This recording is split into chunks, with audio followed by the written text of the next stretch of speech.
Good morning, everyone. My name is Nicole White. I am the author of A Winner at All Times, and my latest project is entitled Let Thine Kingdom Come in Me. It's a new project that I started, and I am so grateful that I was able to complete it. I have decided to do something a little bit different with this project, whereas I've asked 12 participants to come on and to discuss their take on a specific chapter that I have given them. Today, I have Victor Trejos with me. I am so delighted to have him share his feedback and the impact that this chapter has had on him. Now, welcome, Victor. Could you give us a little bit more about who you are? Who is Victor Trejos? Hmm.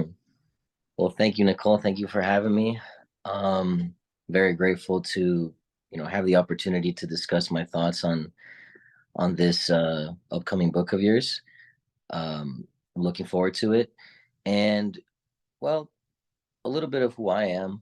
I don't have much to say really. I'm just, an average Joe, working double time, trying to make a name for himself in the world. And on the side, I do a little bit of reading, just like you. And I'm very interested in these very interesting topics. And I've recently have gotten into rekindling my passion for Christianity and in pursuing God and following in the teachings of Jesus.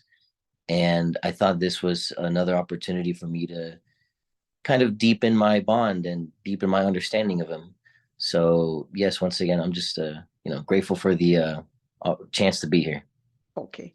So I am wanting for you to introduce the chapter title. What chapter did you receive, Victor, from this book? Oh, I received the chapter "I Am But a Pilgrim." That was the title of the chapter. Yeah. I am but a pilgrim. All right. Sounds quite interesting. Now, Victor, give us your take on this chapter. Let us know your honest feedback. How did this chapter impact you? Did you learn anything new? Was there any revelation that you experienced while reading this chapter? And was it clear? Do you think that others can glean or benefit from the reading of this chapter?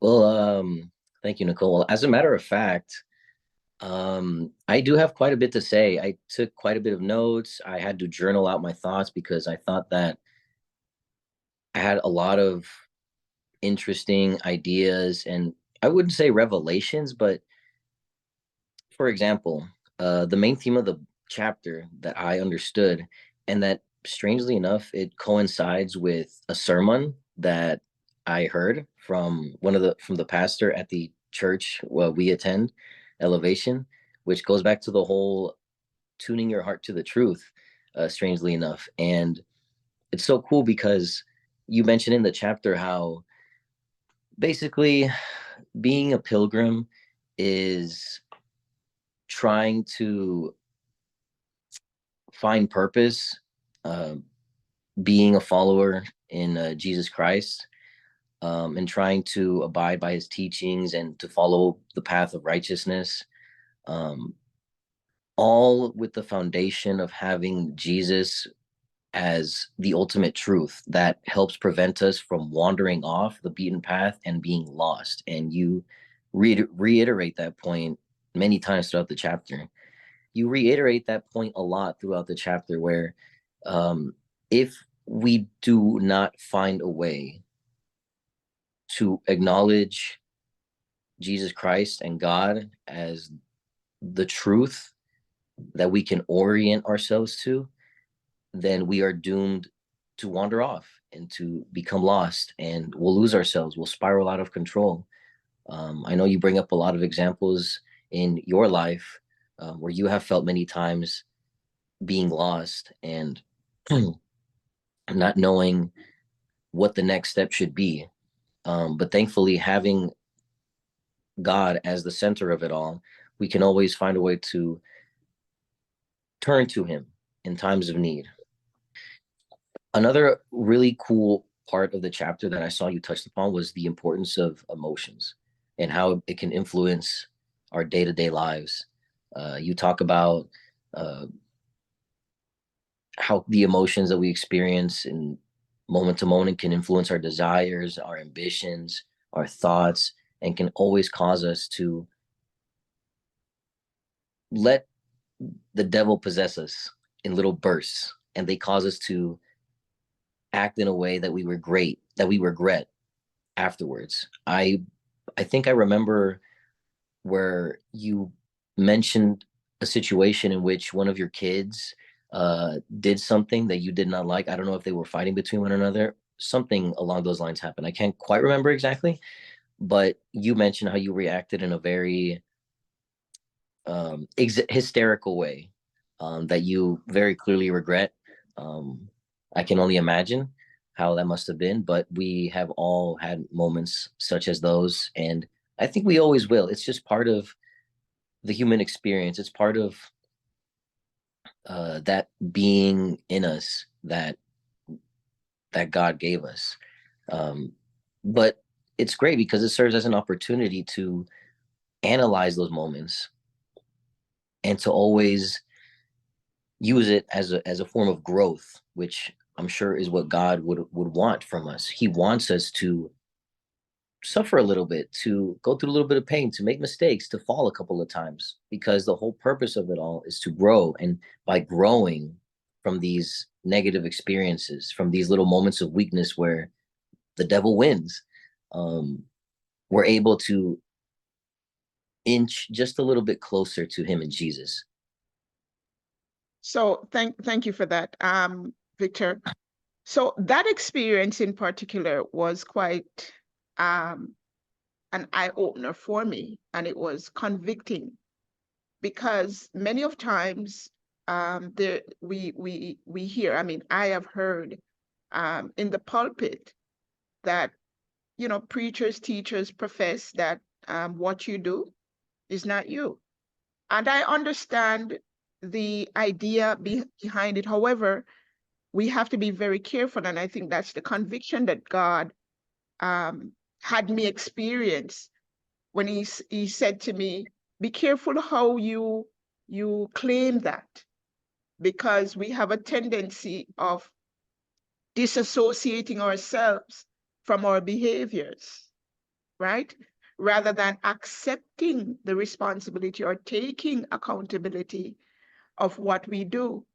Because the truth is, whatever we do, however we act, whatever we say, is as a result of what is in us. The Bible clearly tells us that out of the abundance of the heart, the mouth speaks.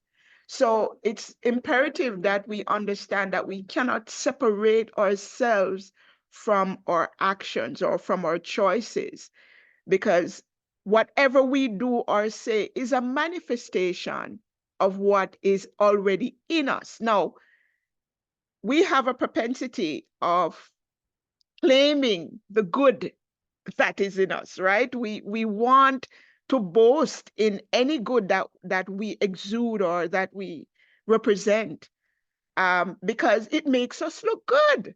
So we will be very quick to claim the good that we project, but the bad we will refute. Now, I made a point in the book where I talk about bringing that to God, both the good and the bad, because in doing so, we are diffusing pride. That's what that does. Whenever we fall short, or um, whenever we express anything that is regrettable, we ought to bring that to God, humbly. And whenever we do anything that is praiseworthy, we should bring that to God as well in thanksgiving. In thanksgiving, because there's no good in us except that which is Christ. And whenever we get to that point, we would understand that, as you said before, we're on training grounds. And how do we know what is in us if it doesn't come forth in front of us, right? I've also made mention that whenever we go through situations in life, it is to show us what is in us. This is why Peter said, do not despise those times when trials and temptation comes upon you, because in doing so, it produces endurance, it produces patience. And then you are now able to see what is in me. You know, I am now able to see what is in me when I go through these hardships. Now, I recently endured, well, this season in my life has been, yeah, let's just say that I'm in the middle. I am I am being refined. Let's just say that. And I had an incident that took place on my job where one of my colleagues put their hands on me. They pushed me. And I don't know if anyone has ever had an out of body experience before, but that was an out of body experience for me. Now, the first law of life is self preservation, which means that you will do whatever it takes to preserve oneself. That's the first law of life. And in that moment, when I felt attacked physically, not just emotionally, men, mentally, psychologically, but I was physically attacked, the immediate response is to defend myself. That is what we do, right? To preserve oneself. And I felt God sat on me. I don't know if you've ever experienced that before, but it's heavy and you can't move. You're still. And he sat on me. And to see me with the comportment that I had, not react, but respond. There's a difference in reaction and responding. To see me having to be able to respond and stand still and know that God is God and he has me was something that I marveled at. Because after I walked away from that incident without having to respond in my react in my flesh, I walked away knowing that that was God. That was the Spirit of God who moved in me to restrain myself. And I brought that to him. And I give him thanks and glory for it. Because if I didn't do that, I would have claimed it for myself. I would have claimed that glory for myself. And I knew it wasn't me.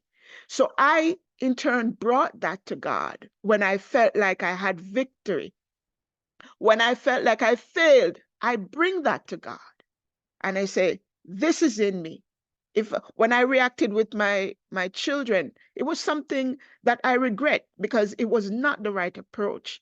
And when I brought it to God, as shameful for me, because I was embarrassed, I said, this is in me and I don't want it in me. You've got to help me, God. So it's imperative that we bring these things to God. I also talk about making decisions because those are points of decision making. Making decisions, it will it will influence your future. You know, we talk about pilgrimage. Pilgrimage is having an intended or intentional destination. There's a purpose. But whenever we wander, there's no destination. We end up anywhere in this world that is like the wild, wild west. You know, we're susceptible to being in danger. So, yeah, the pilgrimage, we're not meant to be here. And if you could expound a little bit, just in case you have something to say, Victor, go ahead. Well, no, it's very enlightening what you've what you said in regards to the whole basis of there is no good in us, and the only good that exists within each one of us is that of Jesus Christ, and that of God. And I remember part of the chapter you mentioned how sins are transferable across generations, across time, across people. Um, Unfortunately, that is the case. And from the moment we're born, you could say that we are already lost. And it's only through learning how to become a pilgrim that we have acquire this clear view of the destination we should arrive at, um, which is a place in God's kingdom. And one of the only ways we can achieve that is by being aware of the sin we all carry inside of us. And in those moments of weakness where we respond with our animalistic nature, that sinful nature, um, as long as we're aware of that, we are able to chip away at it bit by bit and eventually arrive at sort of an epiphany, sort of revelation. And I believe you have one of those, what you call out of body experiences. Um, I don't know if I've had one of those yet. If I did, I'm sure I would have remembered because yeah, that's for sure something that you wouldn't really forget. But I hope I do one day. But as you mentioned, your your complete faith in God should be unwavering, and in those moments, uh, you will always find solace and comfort and hope in knowing that He's there with you at all times and watching you. Maybe sometimes even orchestrating certain events as a way of testing you, um, as He tested, let's say, Abraham and his son Isaac. God works in mysterious ways, and it's up to us to take responsibility to recognize His will, so that we basically create our own opportunities to earn a place by His side and by the side of Jesus. Amen. Amen. That is quite true. You know, many of times, and I know not just people who is not in the faith. I'm referring also to people who are in the faith. Sometimes we get so frustrated with our circumstances that we're facing that we throw in the towel. We get to the place of frustration where we just quit. Um, and we are in dismay, like, what is this that's happening in my life? Like, where's my life going? Like, what is this? Can I get out of this? One of the Mm-hmm. convictions that God gave me was that it's so easy to want to get out of these situations instead of being present in it and understand what God is doing in me. I become anxious to get out of it. I just want this season to be over and done with. I do not want to go through this process because guess what? The truth is these processes are painful. The intention of these processes is to kill the flesh by whatever means necessary. It is to kill the flesh. And uh, whenever we are tapped into the presence of God, into the Spirit of God, we ought to recognize that we can't expedite the process. We have to go through the process to allow the process to do with us what it will, which is to refine us, which is to remove the areas of our lives that are not pleasing to God, which is to remove the mindset that we have that is not conducive to our growth. It is to separate the things that keeps us in that position. Now, let's talk about testing, because you mentioned something about God testing us. And one of the revelation that God gave to me is that God doesn't test us. I know it seems, and I understand exactly what you're saying, Victor, because God will allow for things to happen in our lives. Not that He tests us, because God is all knowing. He's the omniscient one. The Bible says that He knows our thoughts afar off. He knows the thoughts that enters our mind even before it enters our mind, way before. So God knows all things. But whenever we go through these situations, it is for us to see what is in us, because God already knows it. And whenever we get a chance to see what is in us, we can either celebrate, rejoice, or we can go back to the drawing board and say, okay, this needs to tweak, this needs to tweak. Because the truth is, these situations in our life, they will reoccur. They will come until we master them.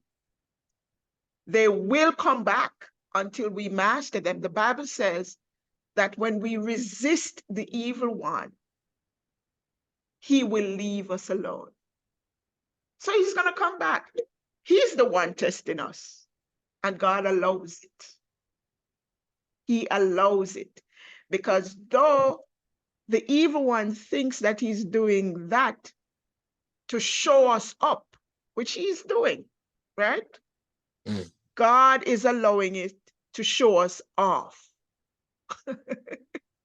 So the devil is using it to show us up, while God is allowing it to show us off. He did it with Job. He did it with you. He's doing it with you. He's doing it with me. But the more we recognize that, is the more we will walk and become more righteous. Pilgrimage. I want to dig a little bit more in the idea of pilgrimage. Pilgrimage means that I'm on a journey, right? I have a destination in mind. I have a destination in place, and I am walking towards that, right? This is not our destination. This is just the leg that leads to the destination. And whatever we do here, whatever decisions we make here, will lead us to that destination. So it's imperative that we choose right. Can you expound on that a little bit for me, Victor? Of course, Nicole. I'm very enjoying the conversation so far. We're firing on all cylinders here, especially you. Um, to expand a little bit on what you just mentioned, I think that's a very good way of looking at it, about how it is the evil one. It is Lucifer who is the one testing us rather than God purposely orchestrating events against our favor. Um, God is Lucifer is trying to show us up, and God is trying to show us off by letting us display our potential as his children on what we're capable of. Now, unfortunately, many most people, uh, or a lot of them, let's just say a lot of people, they never learn of the potential they have within themselves as one of being one of God's children. It took me a long time as well, but a lot of us are consumed with, as you mentioned earlier, pride and ego and lust for power and greed and material possessions, cars, houses, money, women or men, um, and these things that the devil himself thrives off of, and it's his way of distracting us and not allowing us to see that spirit we have inside of us, the potential, the capacity for good, for righteousness. And unfortunately, a lot of people they live their whole lives consumed with self-doubt, anxiety, depression, and always lost. Always lost. They lack that idea of pilgrimage that you mentioned. They lack that direction, that destination, with the religious faith in the one who created us. And it's just the state of the world, unfortunately. But to those of us who eventually manage to arrive at the truth and are able to become that idea of what a pilgrim is, we are able to now make or take a what do they call it? Take a straight line to the end goal. Now, my question actually is, someone might say, okay, well, I have found God, I have found Jesus.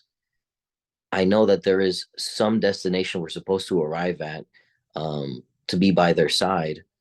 Now, how do we get there? Where should I start? You and me, we have the fortune of being a little bit ahead on our journeys compared to some people where, we've been on this for a while now. We have done a lot of introspection, a lot of self growth.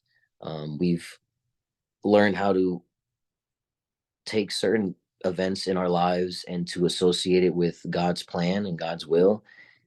But a lot of people, they don't see their lives like that. They see it as life simply happening to them, that God has abandoned them, or that the devil is real and that is the only thing that exists. And just a very, very pessimistic perspective. Now, again, like the question is, how would a person starting from scratch, Nicole, you think, what sort of steps would they have to take to get started on that journey to the final destination? Um, what would they have to do? What sort of lifestyle changes would they have to make? What should they do with their lives while they're still on this earth? Um, there's a whole lot of questions that I could bring up, but on a bare bones level, yes, like, because if I didn't know anything at all, if I was just still very new and amateurish and just flat out ignorant, how would a person starting their journey get started? What steps would they have to take? How do they know what to do with themselves to get closer to God and Jesus? That is such a wonderful question, Victor, and I'm happy you asked that. Now, a wonderful friend of mine, a dear friend of mine, once said that we all have a bottom to get to, and we should all pray that we get to that bottom safely. Everybody has a rock bottom. Every single one of us have a rock bottom. And unfortunately, or maybe fortunately, it takes that. It takes for us to get to the point where we've had enough and we hit rock bottom. And it is at the rock bottom most of the time that we really find God. It's not when we have it all going on for us. It's not when we are self sufficient. It's not when we feel like, hey, I'm good. Because when you're good, you don't need anything, right? When you have it all together, you really don't need anything. No, it's when you get to that rock bottom where all else fail and you're like, I'm done. I'm depleted. That's it for me. I remember in 2008, I would say, or maybe 2007, 10 years after I got saved, after I was baptized, because I got baptized at 16, I believe, or 17. And after I got baptized, I was here in college. And I go to church. I'm an avid church goer. I read the Bible, and I'm just going through the motions of church. I believe that there is a God. I believe that God is real. Yeah. However, I don't think I was convinced that God was good. And I have um, circumstances to prove that. to back up what I felt, because my life has been very hard from the moment I know myself. I've gone through terrible things. And one day I was home and I said, God, you have to show up. You got to show me who you are, because here I am believing in something that I can't see, something that I can't touch. And all these things have happened to me in my life. I've had my experience. It's not just a figment of my imagination. I walked through it. And here I am serving a God that is proclaimed to be good. And I remember being on my knees and I said, you got to show me who you are. You got to show up. You got to show me who you are. Also, I've always been on a journey seeking out the true and living God. And that led me into, being a part of many different denominations. I've been uh, to Seventh-day Adventist Church, to Pentecostal, to Church of God, to Church of Christ, to Anglican, to Catholic. I've even studied with the Jehovah's Witnesses for 5 years. So I've been on a quest to know God for myself, because I realized that there's so many religions, and it tells me that people are searching for God. So that day in particular, I went on my knees and I said, you've got to show me who you are. Let me know where I am going. At the time, I was in a non-denominational church and I felt at home there. But I was still baffled by the idea that we serve a good God, because all I saw was a God who had a stick over our heads, and we better get it right. If we don't get it right, we're going to go to hell. And in the struggle with my flesh, and I'm saying, this is impossible. I can't always get it right. If you don't, because that's how we were taught, by the way. That's how we were taught. God is this great judge, and he's have this stick, and you better get, if you don't get it right. And we interpret that as the experience that we have. Whenever I get it wrong, here I am going through um, this crazy moment where I'm being chastised. I remember feeling like I was at my end. I was at my end. I was frustrated. I was annoyed. I was saddened. I was disappointed. I was just at my end. I was done. And I said, you have to show me who you are. You have to show me who you are. We have to get to the end to be open, to be vulnerable enough to ask him to come and show us who he is. And I remember being on my knees and I closed my eyes and I was crying. And I saw like heaven open. And I felt this warm sensation just come upon me, like an embrace. That's what I felt. I felt like a warm hug come upon me. And I knew that was the Spirit of God that came upon me and assured me. And because what was coming out of my mouth was, you are the good one. You are love. You are peace. Those were the words coming out of my mouth, because I felt like he made himself manifested upon me.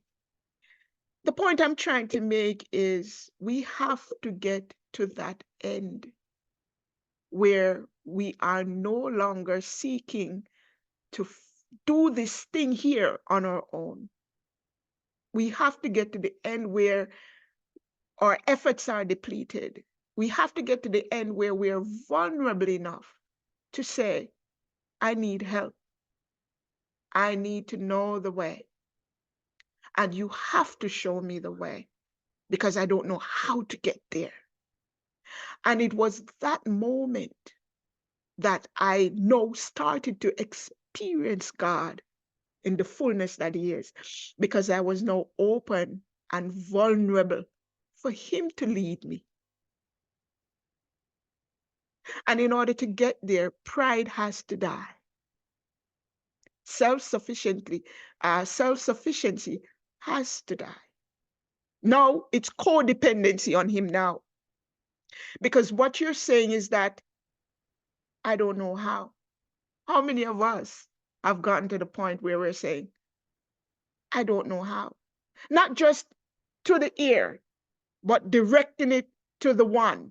Even if you don't know him by name, God is faithful like that. You look up and you say, God, if you're real, if you are real, show yourself to me. I promise to pay attention. Show me you. Show yourself to me. Who are you? Are you Jesus? Are you Buddha? Are you Muhammad? I'm serious. Show yourself to me. Show me who you are. And God is faithful. He's a good father that he will reveal himself to you in the fullness and the truth of who he is. So, yeah, yeah, Yes, highly agree. you must. You must. God is faithful.